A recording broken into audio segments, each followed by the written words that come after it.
Hi guys, welcome to Origin. So this is going to be a direct follow-up to the Final Days of Thunderf00t. Reaction to the video was mixed. There was a lot of support, but at the same time I was criticising Thunderf00t, and as was expected, there was a lot of opposition. So to start off, the idea of drones caused some confusion. Some people were saying that I was simply calling anyone who disagreed with me a drone. That's not the case at all. So let me define an onage drone. Let's assume that YouTuber A made an onage video against YouTuber B. Then an onage drone is someone who, without making an original argument of their own, leaves a comment that falls under one of the following three categories on YouTuber B's profile or videos. Number 1. A hurtful, inflammatory, or otherwise unsavory comment. 2. The statement, YouTuber A owned you. Or 3. An argument that has already been expressed by YouTuber A. If you stumbled across the video without even knowing who Thunderf00t was, I'd ask that you clarify that, because if your comment still falls under one of the three categories that I mentioned, then it would be impossible to differentiate your comment from one of a drone. Now let me make my opinion very clear on Islam. Now, I don't support the fact that apostasy from Islam is punishable by death. I don't support what they did to Theo van Gogh. I don't support what they did to Trey and Matt. And if there are any Muslims in power that take steps to try and enact Sharia law anywhere, then I will passionately speak out in a video condemning that. But at the same time, not every Muslim is a terrorist. So I absolutely will not stand for people blaming every Muslim for the actions of the extremists. Every day when I don't have uni or work, when I'm here, I go up to the store to get lunch, and the store there is run by 3 Muslims, and they're very nice people. A Muslim used to work at my workplace. Not only was he one of the hardest workers, but he was also one of the nicest people there as well. At least 1 or 2 of my friends are Muslims, and friends of my friends. You know, there's tons of Muslims there as well, and they're all nice people. Now, people make the argument that because of a few shady passages in the Quran, that none of them can be trusted, and that this can't be compared to, you know, a few shady passages in the Bible because Muslims take the Quran more seriously. I don't know if this is true. I'm just going to assume that it is for the sake of this argument. But even if they do believe all these things, remember the phrase innocent until proven guilty. If they don't act on those beliefs, then there's no reason to punish them. And to back that up, I just want to ask the question to all of you. You know, how many of you would probably be in jail if you acted on all of your beliefs? And I mean every single last one of them. Even the ones you've had when you were really angry. Now for Dawah film. Let me go through every necessary step. First of all, the nature of what Thunderf00t said, my interpretation of what Thunderf00t said was that if Muslims were able to threaten the Western world, then the Western world would rise up in retaliation. I don't take that to be a threat of genocide. I simply take that to be a reaction to what would happen if anyone tried to attack the Western world. Regarding what Dawah film said, I'll be as fair as I possibly can. Thunderf00t either misinterpreted or deliberately misrepresented what Dawah film said, and that is completely undeniable. You simply have to watch the videos to find that out.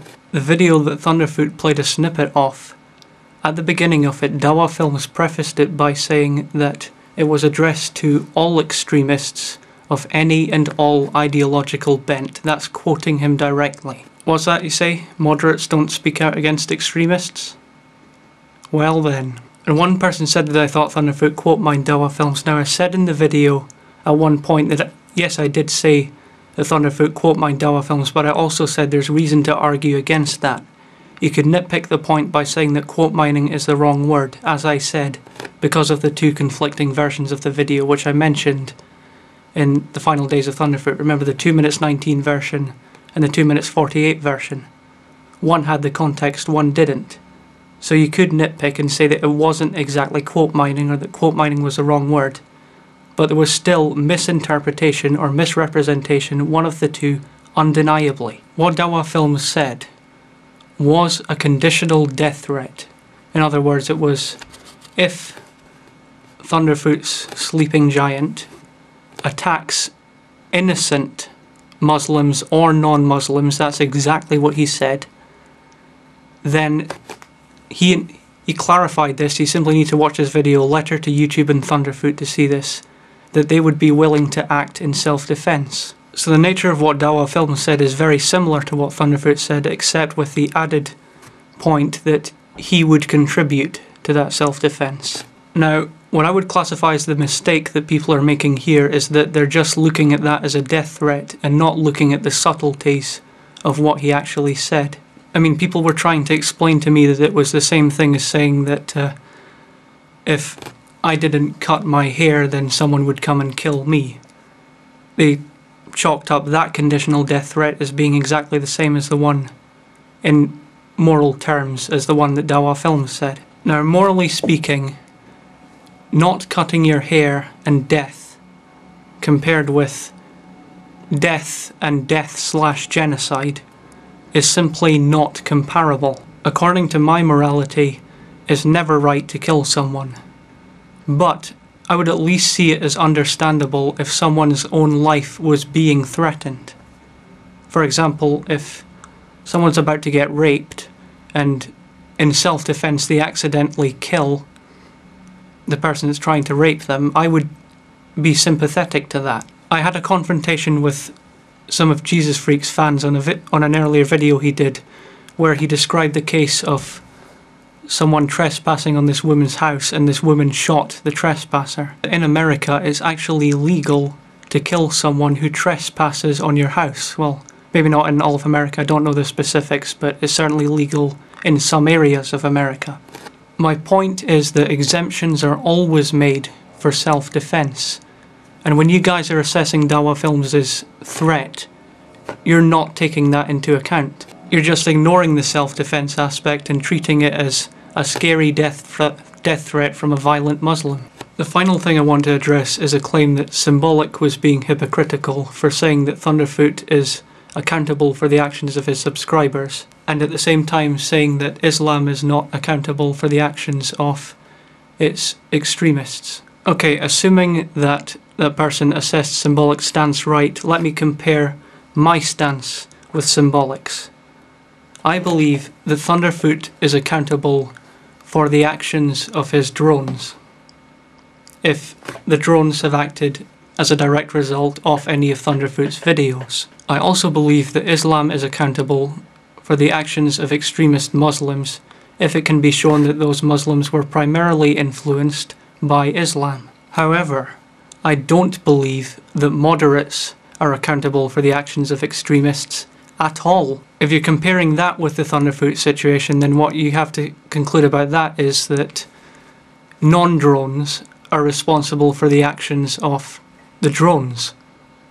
That doesn't make any sense either. But because I believe that Islam is accountable for the actions of the extremists, that doesn't mean that the moderates are. Islam is a concept. The moderates are individual human beings. Just like Thunderfoot being culpable doesn't mean that the free thinkers in his audience are. So let me conclude with the central message of this video, and a message which I'm glad to see that many other people have expressed. It's not about any one group, it's about the individual.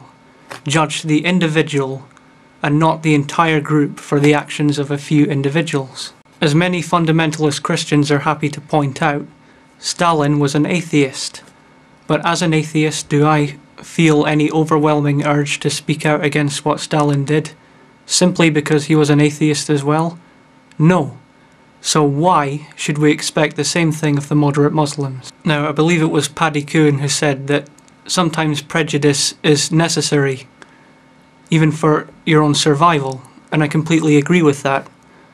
For example, as I saw in one of Rosebush's recent videos, someone mentioned Nazi Germany, and how if you were a Jew in Nazi Germany, you wouldn't stop to look at the individual, you would simply run away from any Nazi. Now, sometimes group prejudice is necessary for survival. For example, if you were a Jew in Nazi Germany and the Nazis were looking for you, you wouldn't stop when you saw a Nazi and say, hey, maybe this guy's alright, because chances are he's not. They are trying to kill you after all. But that's not the case here. Muslims are not a threat. Dare I say yet, but it's not going to happen. Islam is not going to take over the world. Only if that's the case would it be okay and not before. In my opinion, anyway. So, open question to people who disagree with me there. Why do you believe that we should treat moderates the same as extremists? Thank you for watching. Goodbye.